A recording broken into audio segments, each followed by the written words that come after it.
We're a new society. We only formed about 3.5 years ago in the face of massive rent rises from North East Lincolnshire Council.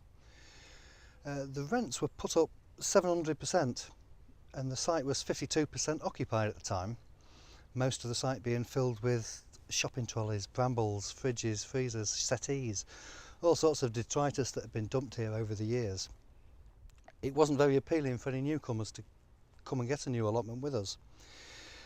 So between about 20 or 30 of us, we formed a society. We got ourselves fully constituted. We went out looking for funding, try and raise awareness of the site as well amongst the neighbourhood.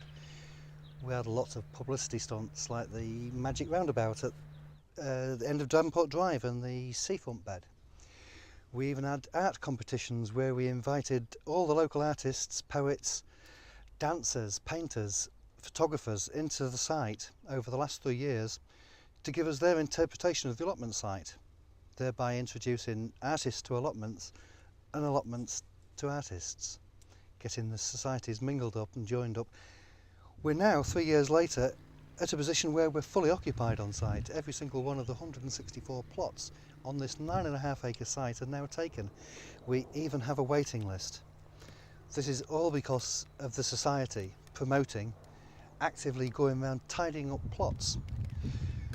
What we found was that when we were showing new people around, there was a lot of empty plots that were so bad that people would look at them and say, no, I've got to do so much work before I can even think about growing stuff. So a few of us set about having clean-up days where 8, 9, 10, 11, 12 of us would go on to a plot, strip it down to its bare mud, then the next person that, oh yeah, that plot was gone within a week. So we encouraged us, we moved on to the next one and the next one and the next one.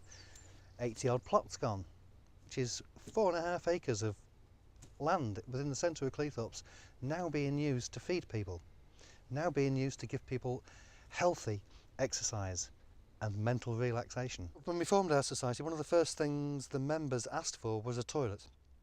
We have a lot of women on site, a lot of children. It's okay for me, I've got a bucket behind the shed here. I'm not giving my wee away. My wee goes straight onto my compost bin. It activates it, it gets it all going nice and strong for next year. But you can't really ask little Tommy to go behind the shed. Nor can you ask his mother to go in a bucket. It's just not practical whatsoever. So we thought, well, the only way we're going to fill this site up with families, with women, children, old people, is by getting toilets here. We went to see North East Lincolnshire Council, who were 3 years ago struggling financially. They said, no, there's no chance, there's no money in the pots. They'd have to have sewerage. It'll cost tens and tens of thousands. No way they could do it. So my wife and I applied to Awards for All for some funding, and they awarded us £4,400 to build some toilets. Some compost toilets, some disabled access compost toilets, the very first in North East Lincolnshire. We eventually told about Hillholt Community Woodland at Norton Disney.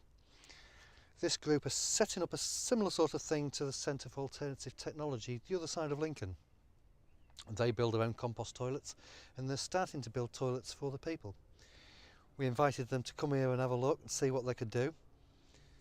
And they built us some toilets, some gorgeous toilets, made with straw bales, all joined together like big Lego bricks, held up with hazel wands to hold the whole thing together, and covered with almost like wattle and daub. They did it with their hands. Lime render, which can be, it does get cracks in it, but the lime render can easily be replaced. All the compost at the end of it, after 10 years time, it's all going to go around our fruit trees in the orchard. It won't come into contact with the food, but as soon as you've been in there and left your deposit, you can leave and take an apple from the tree, knowing that you've helped to grow that apple.